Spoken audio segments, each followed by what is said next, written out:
I couldn't think of a funny intro for this one, so let's just pretend we did one, okay, audience? Sounds good to me. Okay, good. Or wait, should I say that in a monotone voice? We'll get there. After a while, it won't really matter. Anyway, welcome back to another episode of We Don't Know What to Watch, the podcast where two guys like myself and my prime, Kyle Mulford, and I'm Noah Saturn, and we watch movies based off of the magic algorithms to see what can pop up on our different streaming services. And Kyle, what did we watch today?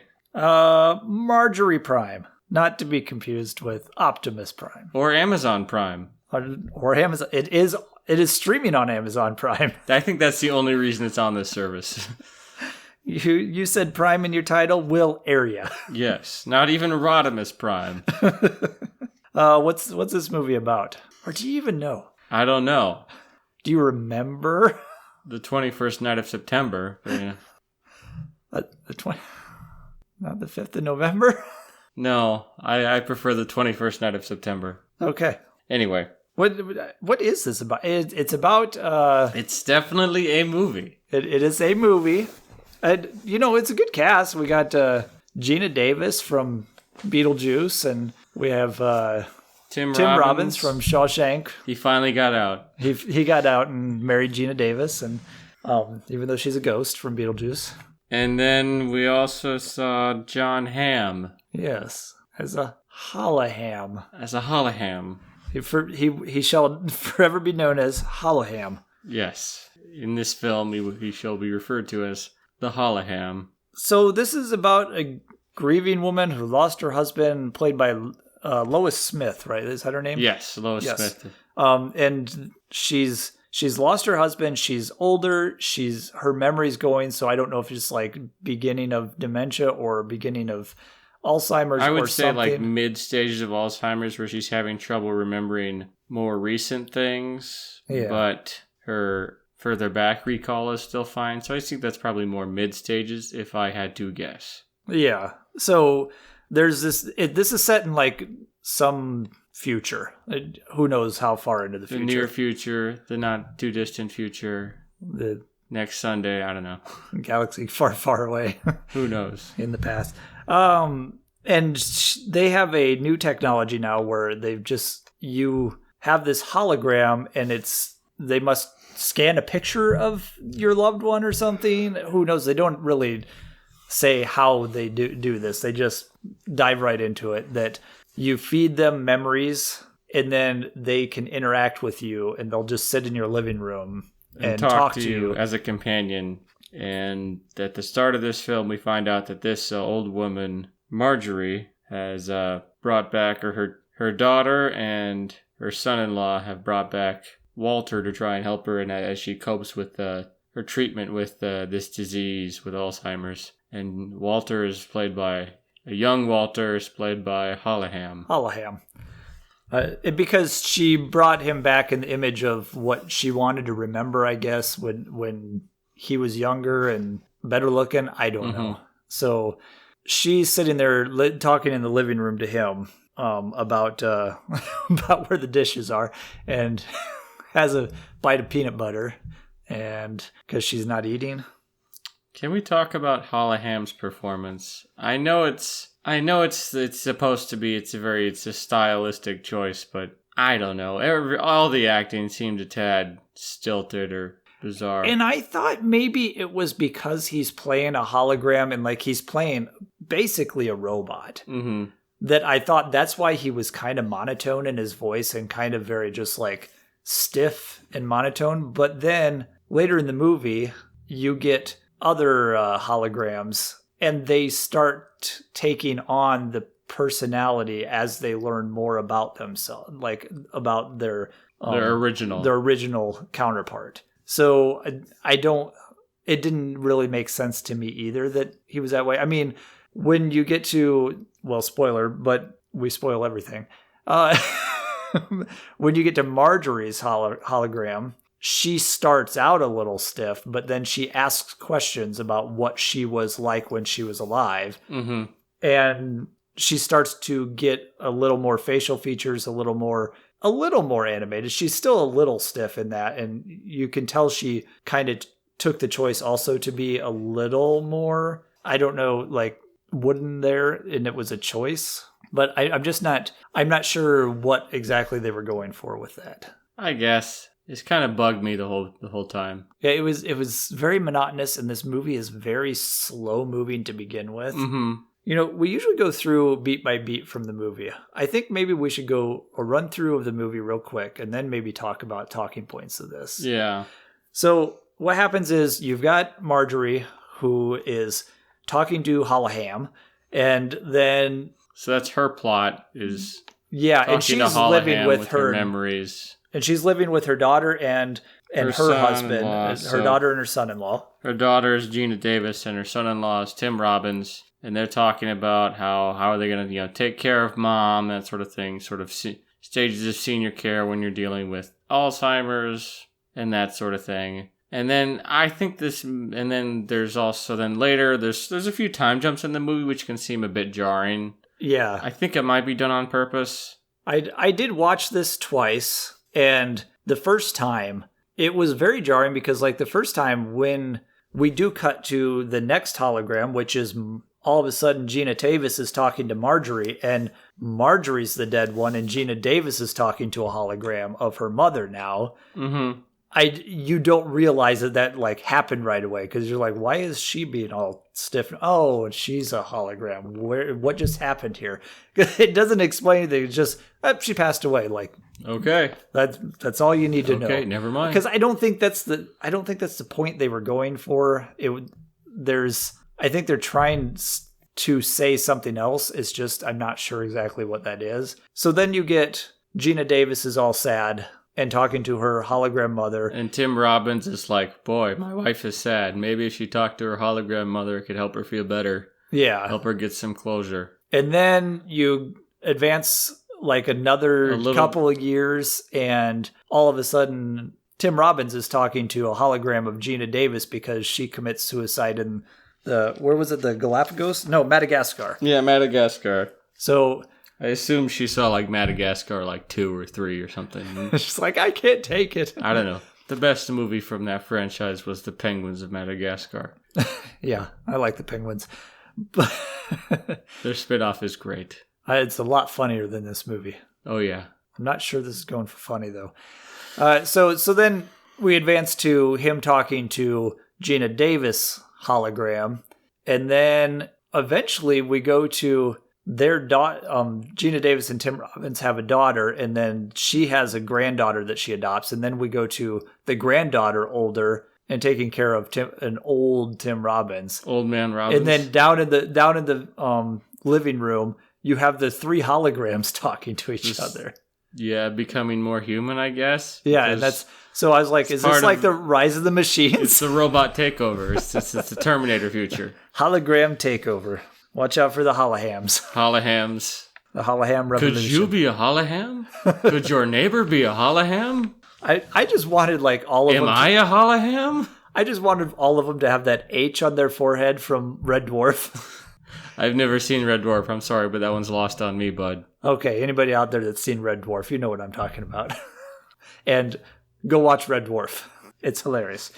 So that's basically the gist of it, is that just progressing through different people dying and becoming holograms. And I think what that progression was, if I'm reading it right, is kind of how people react to, new technologies. There's 2 themes to this movie. One is growing technology, and one is about memories. And I feel like they kind of just say things, but they don't have... I didn't feel the director had a certain view that they had a stance on. It just, here's an idea, here's an idea, here's an idea. Here's another idea. This one may or may not make sense. Yeah. And that's about it. Because the technology-wise, we have Gina Davis who's skeptical of it. And so her husband is setting up the holograms. So he sets up the Walter one, he sets up the Marjorie one.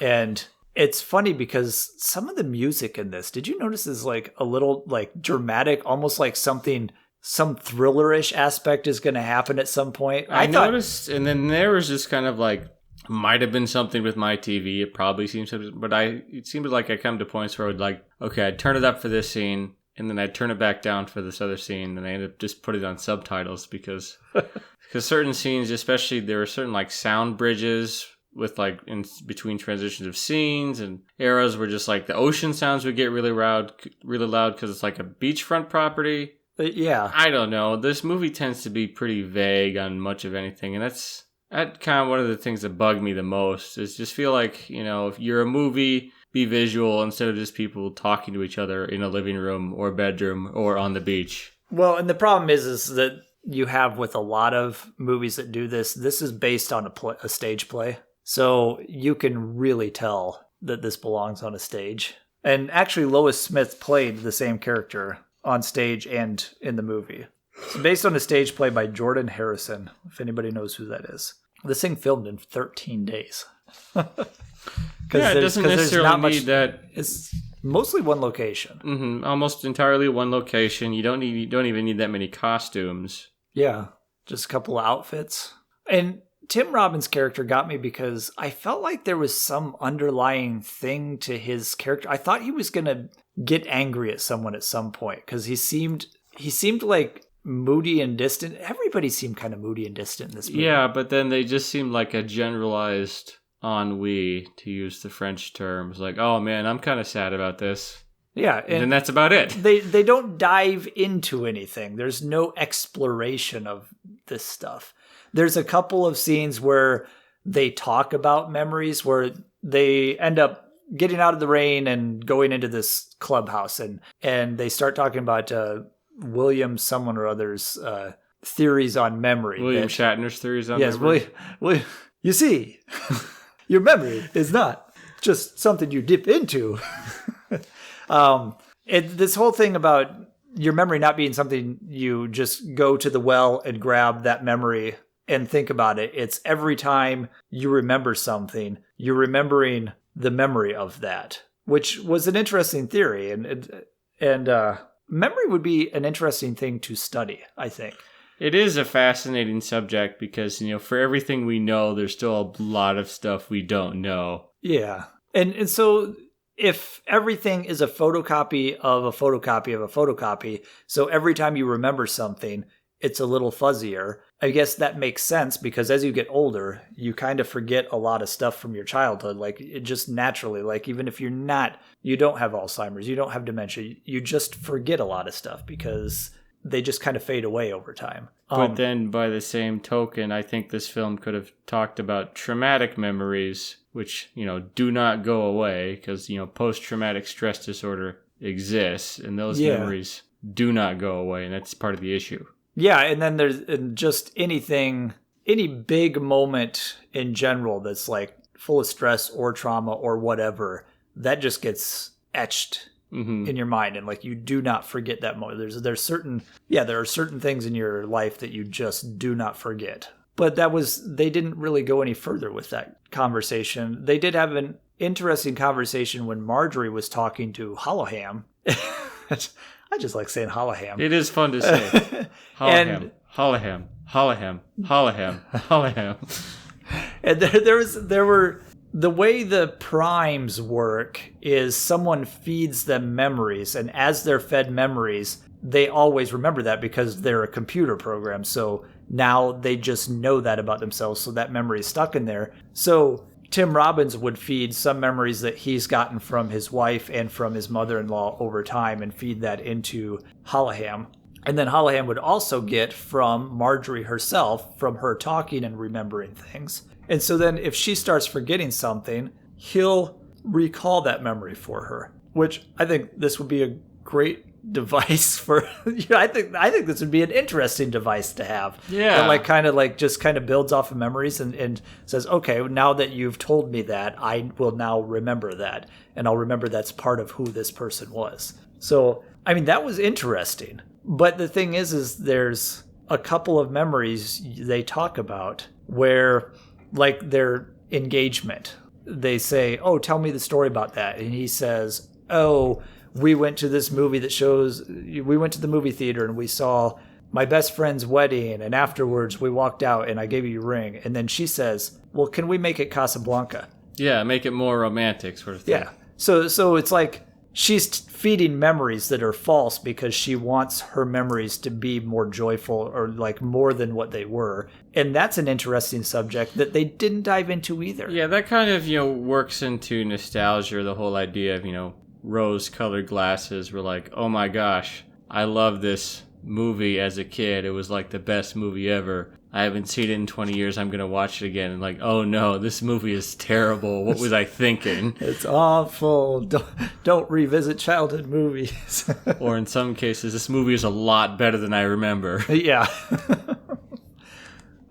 Yeah, so it's something that, like, I think at that stage in her life is harmless. It's actually maybe better to feed it false memories. I mean, if you're not going to remember that stuff anyway and you need to have the memories fed to you all the time, why not have these great memories go, oh, I did that? That's great. It's like, what's the harm? And I think killed Hitler and then Bigfoot? And then Bigfoot. I am Sam Elliott. And I think that's part of what they were trying to go for too, is talking about that, because that was one reason, Gina Davis and Tim Robbins have this thing going where she's like, I can't believe you feed her this line that an ex-boyfriend is like number 8 tennis player in the world when he played in college and he has a drywall business. And a very successful drywall business. But they have both sides of the coin there, where she says, well, why are we feeding false memories? Like, that's not what happened. And he's like, well, what's the harm in that? So I guess by the same token, people lie to themselves and make their own false memories every day. Exactly. So, I mean, but they didn't really debate it a lot. They debate it for like 2 seconds and then move on. Yeah, and I think that's kind of where this film is lacking, at least for me. It didn't really engage into its subject or draw any conclusions, which I think, you should. If you think of a film as like an essay or like a thesis, you're always supposed to draw a conclusion. And if you don't draw a conclusion, you're going to get a bad grade. Yeah. And their conclusion to this movie was, the whole movie was about humans interacting with technology and memories. And then the conclusion of the movie was the 3 holograms talking with no humans in the room. So it was just like, well, that was weird. Yeah, it was them like recalling the things that they've been fed, and now they're readjusting their own memories. Like a bizarre feedback loop. So yeah. So I was like, well, what is this that you're going into now? Like, why are you ending on that? I want that movie now. That's much more interesting. Like, what if you bring in someone who's foreign to the situation and meets these like Holo-Hamm people? Yeah, some actual living human comes in and starts talking. Who doesn't know of any of the situation? That'd be and what do they tell him, and have they evolved beyond this? Mm-hmm. But again, I think that's something they were trying to say in the movie at the end, is like, the memories live on or something. I don't know, but they just kind of end it there with, oh, this memory or this hologram knew this memory and this one didn't. And when he says it, now the other two go, oh, and now I know. That was the thing that they're like, oh, well, thanks. Now I know, and I'll remember that. And also, I've got all the time in the world. At least until the power goes out. Until the blackout. And then the Holo-Hamms are gone forever. Until they come back as the Terminators or something. So, essentially, this is a movie full of ideas.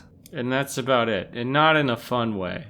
Yeah. Because some movies are just bursting with insane amounts of creativity. And then they can go on. They keep going, and they work almost through a mixture of sheer spectacle and imagination. This one doesn't really have much spectacle. No. Or much imagination. No. Or much of anything. Or much non-monotonous talking. Yeah, it was kind of hard to pay attention. And that's just on me. Yeah. It was like, oh, okay, they're still in the house. They're still in the living room talking about other stuff. Tim Robbins has a monologue now. Okay. There's also Tess had a brother when she was younger, and there's this whole story, this memory of the brother committing suicide, and there was a dog, and they just talk. They talk about how they don't talk about it until Mom brings it up again, because she's because Marjorie brings it up because she's starting to forget and then calls other people someone else. And yeah, that's true. You know, they do. I don't know. I didn't care for this movie that much personally. Maybe that's because my grandmother has Alzheimer's, so this is a lot of stuff I'm dealing with. So it just feels like... Now, with that being the case, did they get anything, like, did they get her right? Or is that... I mean, I don't want to, like... Obviously, if you don't want to get into it's it... It's a very personal thing. It's different for everybody. But yeah, you learn to live out. You know, some days there's some good days, there's just some bad days. And there's some days where they'll just tell you these great stories from their childhood. But then, you know, other days they just, you know, will be mad at you for some reason. So there's that. But then at the same time, I guess this movie didn't seem... Maybe they did the research. I don't know how well the screenwriter... But it just kind of rubbed me the wrong way the whole time. Or the playwright. I guess. Yeah, and I agree. There's just so many ideas that they just... And they all just kind of lie there. Yeah. Like a pair of dirty underwear on your bedroom floor or something. That's gross, but I don't want to pick it up. Eventually, that's got to go in your hamper. So this movie they never did the laundry. They never put it in the hamper. Let alone the washing machine. For lack of a better metaphor, maybe here's a better one. Or maybe like they took out all the ingredients for what could presumably be a nice cake, and then they just kind of sat on the kitchen. They sat on the counter. Yeah, they didn't even put them together. Ovens. They didn't even preheat the oven. Because another idea that they threw... I made a cake today.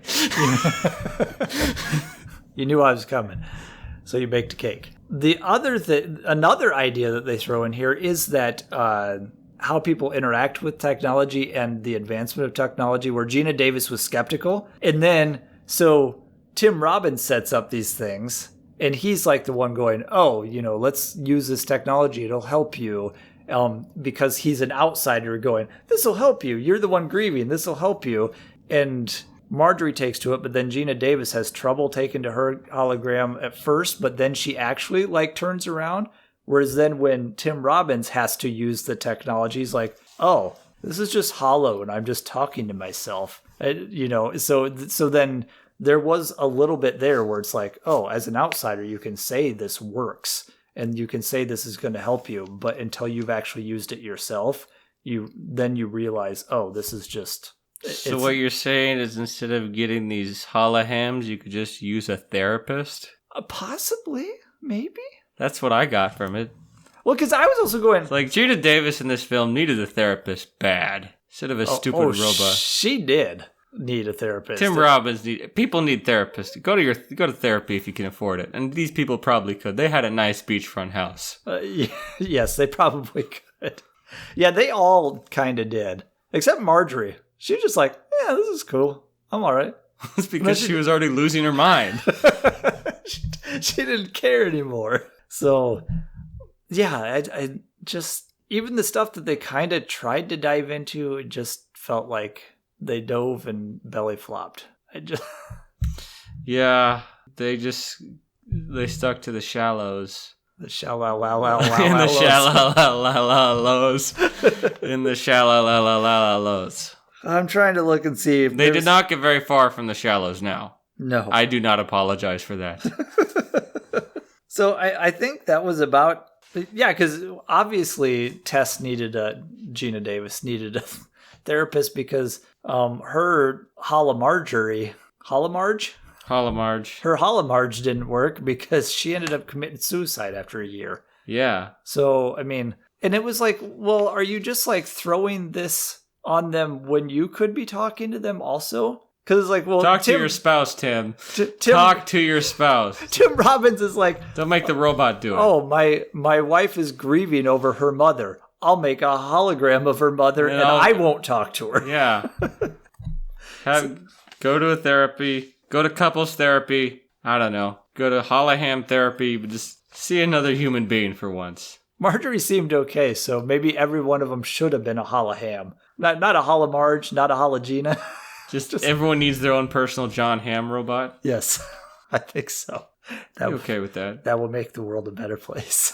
Especially if he can cook pork. I don't know. Can holograms grab anything? I don't know. They're just light. And I wanted to know where the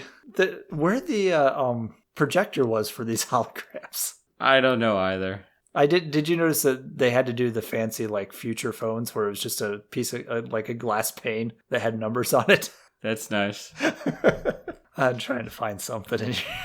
All right, so I guess we're sort of reaching the end of this one. Yeah, this is good. It's gonna be a shorter episode. This is what we just got. We're not even at the 30-minute mark yet. You know what?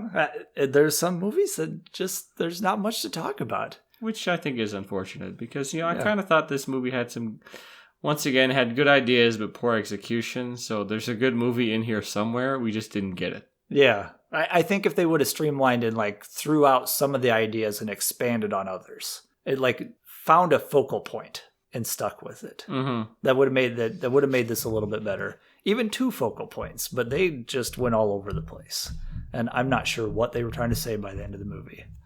So, I suppose a little bit about this movie before we go into our recommendations. Just director is Michael Almereyda, if I said that right. I didn't see anything else that I recognized from him, so I don't know what else he's really done. Like I said, this is based on a stage play. Filmed in 13 days. I looked at Box Office Mojo. It played in a maximum of 12 theaters for a few weeks and made $180,000. Did it do more like the festival circuit, or did it premiered in the 2017 Sundance Film Festival? So it's a 2017 movie because then it opened in theaters in August of 2017. So it won some sort of award at one of the festivals. I don't know if it was Sundance where they like won a $200,000 award or something like that. So 90% on Rotten Tomatoes out of 88 critics. So apparently the critics liked this movie. They thought there was something there. I don't know. Maybe real critics are smarter than us and they found something in it. Or maybe art is subjective. That could be too.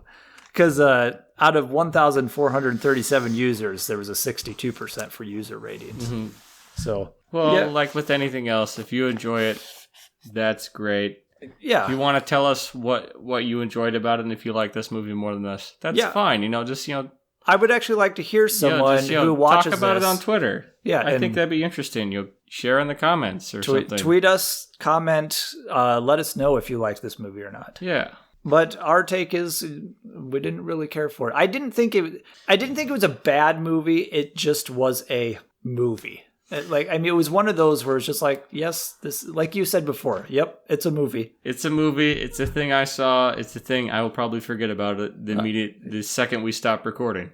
The memory movie that is super forgettable. Mm-hmm. What were we talking about? Also, if you don't like a movie and you post a negative review, do not at the directors or people involved in the movie. That is very rude. Just don't do it. And you know what? And that's the other thing is early in our podcast, I said that I'd like to say positive things about movies because I don't like being negative, but I didn't like this movie that much. So and you got to point out certain things, that if you don't like it, you don't like it. And it's okay to not like something that other people like. And it's also okay to like something that no one else likes. And if you like a movie, it's okay to say, hey, especially like with an indie film, it's okay to try and find the people like the director, the screenwriter, someone involved in it, and just say, hey, I really dug this movie. But if you think the same movie and you did not like the movie, leave those opinions for yourself. Yeah, exactly. We didn't have a favorable review here. I'm probably not going to at the director. Yeah. But good on him for making this movie and adapting a screen or a stage play and getting something. That's what I'll always say, even with bad movies, is everyone who worked on this, they made something. They created something. So good on them. Also, 13 Days is an extremely tight production. So yeah. That's borderline like Roger Corman production. he would shoot stuff really fast. His are more entertaining because they're just wacky. Mm-hmm. So those are my other notes. I'm done with that. Great notes, Kyle. Notes. So now on to what do we recommend as either a double feature or just watch instead of this one? So this one, I guess I try to pick ones that are less obvious. Okay. But I couldn't really think of anything, even on my drive over here to the studio. So I'm just going to go with a more obvious one that still has the same basic ideas of memories and changing them false memories. I'm going with Total Recall. Very nice. From 1990. It's a much more entertaining movie, but also still has a strong source material with We Can Remember It For You Wholesale, the short story by Philip K. Dick. And also it's got Arnold Schwarzenegger and Paul Verhoeven doing their action thing. Isn't Schlocky Verhoeven stuff I'm supposed to recommend? Are we switching roles maybe today? Maybe you'll find some like French art film or something instead. No. Okay, next time. Okay, so yeah, watch Total Recall instead. It covers a little bit of the same ground, but with a more appealing action package. Okay, so And that one lady they meet on Mars. yes. You know exactly who I'm talking about. I know who you're talking about. My choice is also going the memory route rather than, because you could go human interaction with new technology route and go I thought the obvious choice would be like Her or something like that, where it's not dealing with memory, but it's interacting with an AI, So there's a lot of AI interaction movies you could go with. But I also went the memory route. When I think of the movie Her, I just think of the SNL sketch, Me. It's just like he's just talking to himself the whole time and they agree on everything. I didn't see that. I'll have to look that one up. It's pretty good. I went with a memory movie also called Memento, because Christopher Nolan is one of my favorite directors. And I have thoughts on Christopher Nolan. We'll get into that later. Okay.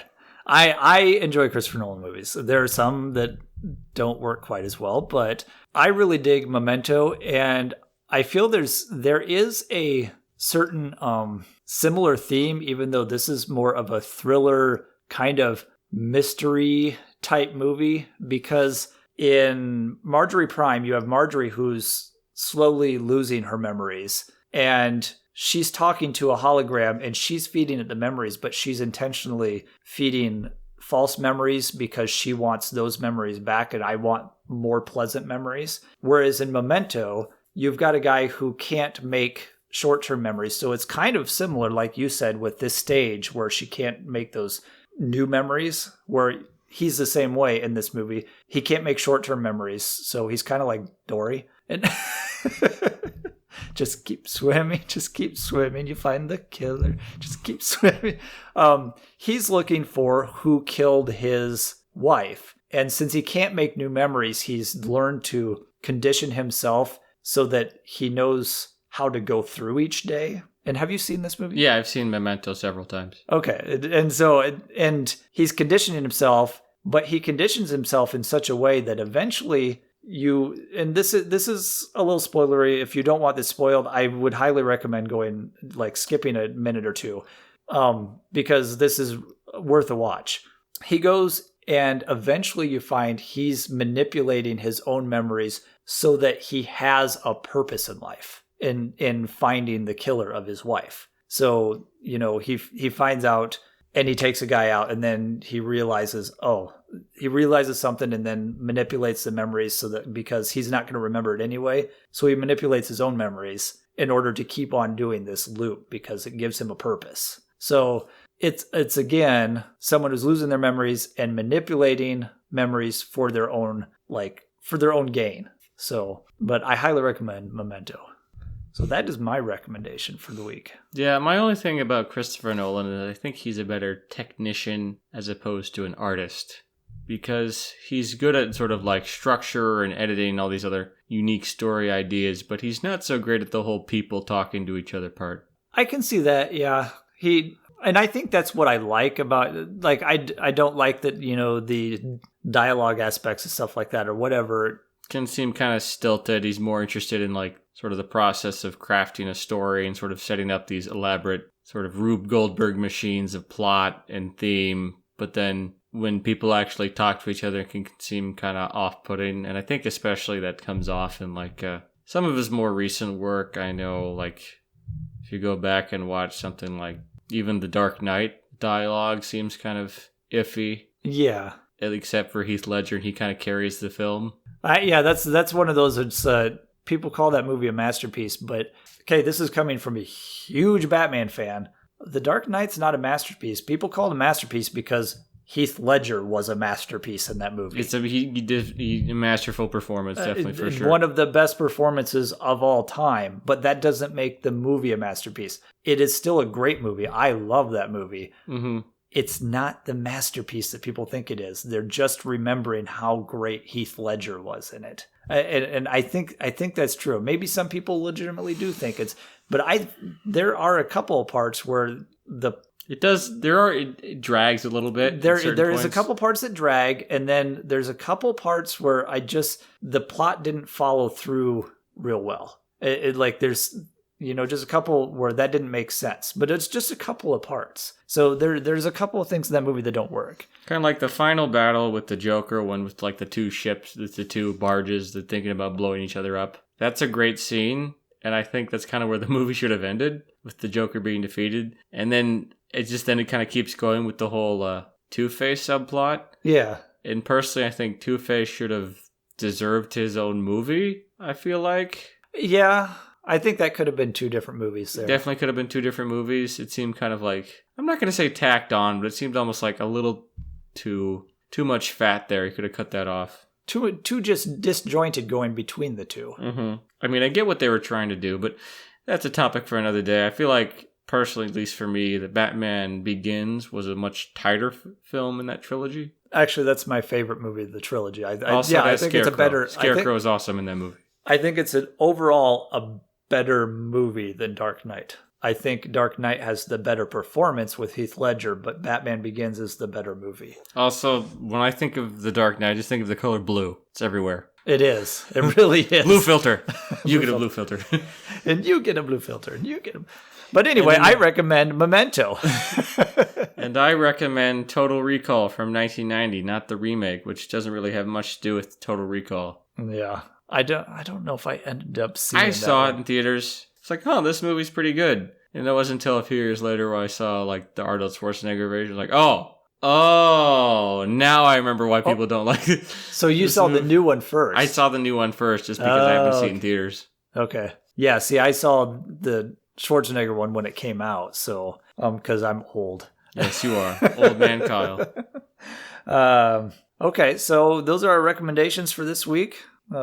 Fairly short episode. But now we're going into the spin.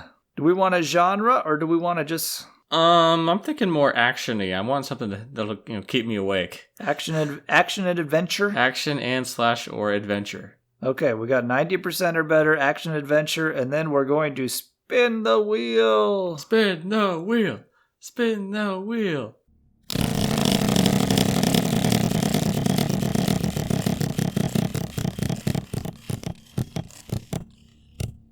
Okay, we've got Tokyo Godfathers.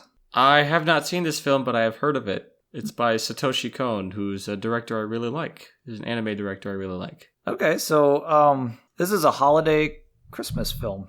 Animated Japanese film. It is on free services, so which one? Oh, it's on Sony Crackle. One Christmas Eve, 3 people, a middle-aged alcoholic named Jin, a former drag queen Hannah, and a dependent runaway girl, Mayuki, discover an abandoned newborn while looking through the garbage. That Hijinks sounds ensue. Bizarre.